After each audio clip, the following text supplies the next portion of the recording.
Desde que o ser humano aprendeu a falar, percebeu algo curioso: nem tudo podia ser dito de forma direta. Algumas experiências eram grandes demais, profundas demais, ou abstratas demais. Foi nesse vazio que nasceu a metáfora.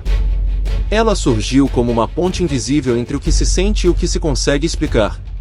Antes mesmo da escrita, o ser humano já comparava o desconhecido ao conhecido, a vida ao caminho, o tempo ao rio. A metáfora não nasceu como técnica literária, mas como necessidade humana.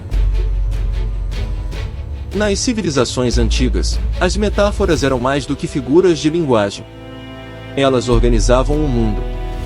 Deuses eram o sol, o vento, o fogo. Reinos eram corpos vivos. Na Grécia Antiga, filósofos perceberam que a metáfora não apenas enfeitava o discurso, mas ajudava a pensar. Comparar era compreender. E compreender era sobreviver em um mundo ainda cheio de mistérios. Com o passar do tempo, tornou-se claro que metáforas não vivem apenas nos poemas. Elas vivem na mente. Quando alguém diz que carrega um peso, raramente fala de algo físico. O cérebro humano usa metáforas para organizar emoções, decisões e memórias. Pensar é, muitas vezes, traduzir o invisível em imagens familiares. Sem metáforas, o pensamento se torna seco, fragmentado e difícil de compartilhar. Metáforas sempre foram usadas por líderes, religiões e impérios. Reis eram chamados de leões. Nações eram chamadas de mães. Essas imagens criavam pertencimento, medo ou esperança. Não por acaso, discursos políticos e textos sagrados são repletos de metáforas. Elas não impõem ideias, elas as insinuam. E isso as torna poderosas. Na arte, a metáfora ganhou liberdade. Pintores transformaram sentimentos em cores. Escritores transformaram dores em paisagens. A literatura passou a usar metáforas não apenas para explicar, mas para provocar. Uma metáfora bem construída não entrega respostas. Ela convida o leitor a completar o sentido com sua própria experiência. No dia a dia, as metáforas passam despercebidas. Tempo é dinheiro. Caminho profissional. Relacionamento em crise.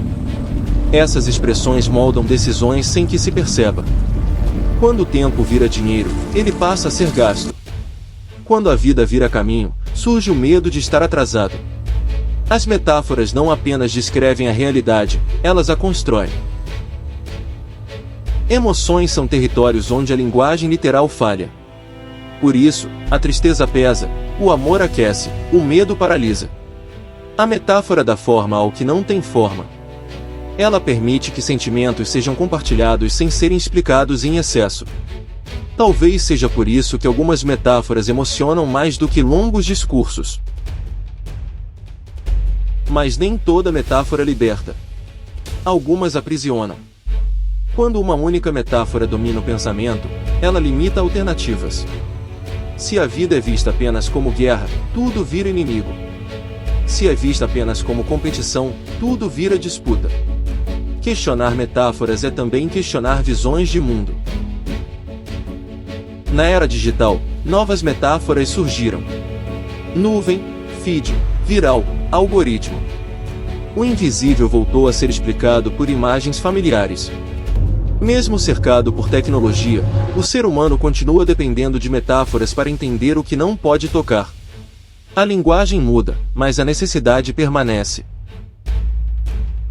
No fim, metáforas são espelhos. Elas revelam mais sobre quem fala do que sobre o que é falado. Ao escolher uma metáfora, escolhe-se uma forma de ver o mundo. Talvez compreender metáforas seja, no fundo, uma forma de compreender a si mesmo.